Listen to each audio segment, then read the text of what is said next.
السلام علیکم۔ کیا آپ نے کبھی سوچا ہے ہر دن جب آپ اور میں جاگتے ہیں ہمارے پھیپھڑوں کو رات بھر کام کرنے کے لیے کسی ریسپائریٹر کی ضرورت نہیں پڑتی۔ ہر رات جب ہم سوتے ہیں ہمارا دل دھڑکتا رہتا ہے۔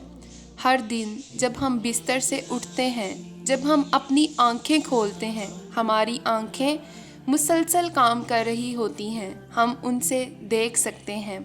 ہمارے کان مسلسل کام کر رہے ہوتے ہیں، ہم ان سے سن سکتے ہیں۔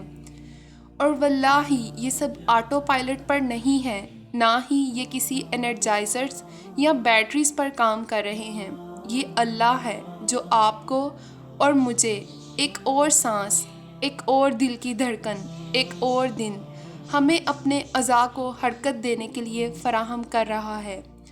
اس سب کے باوجود بھی ہم صرف اللہ کو اس وقت یاد کرتے ہیں، اللہ کی طرف اس وقت رجوع کرتے ہیں جب ہمیں کسی چیز کی ضرورت ہوتی ہے، جب ہم محسوس کرتے ہیں کہ ہم کچھ کھو رہے ہیں۔ لیکن حقیقت یہ ہے کہ اللہ تعالیٰ آپ کو اور مجھے بغیر مانگے بھی مسلسل عطا کر رہا ہے۔ ہمیں سانس لینے کے لیے اللہ تعالیٰ سے دعا کرنے کی ضرورت نہیں پڑتی۔ کیا آپ سوچ سکتے ہیں کہ یہ کیسا ہوگا؟ ہمیں سننے، بولنے یا دیکھنے کے لیے اللہ سے دعا کرنے کی ضرورت نہیں پڑتی۔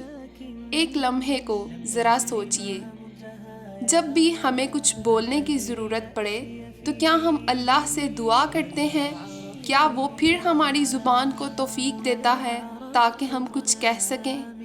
نہیں نا۔ تو یہ اللہ تعالیٰ ہی ہے جو ہمیں بہت سی چیزوں سے نوازتا ہے جن کی ہمیں بالکل ضرورت ہے۔ ہم ان کے بغیر زندہ نہیں رہ سکتے، لیکن پھر بھی وہی عطا کرتا ہے، وہی عطا کرتا ہے اور وہی فراہم کرتا ہے۔ وہ تخلیق کے بعد مخلوق کو بھولتا نہیں ہے۔ ہمیں ہر حال میں اللہ تعالیٰ کا شکر ادا کرنا چاہیے۔ جزاک اللہ خیرا کثیرا۔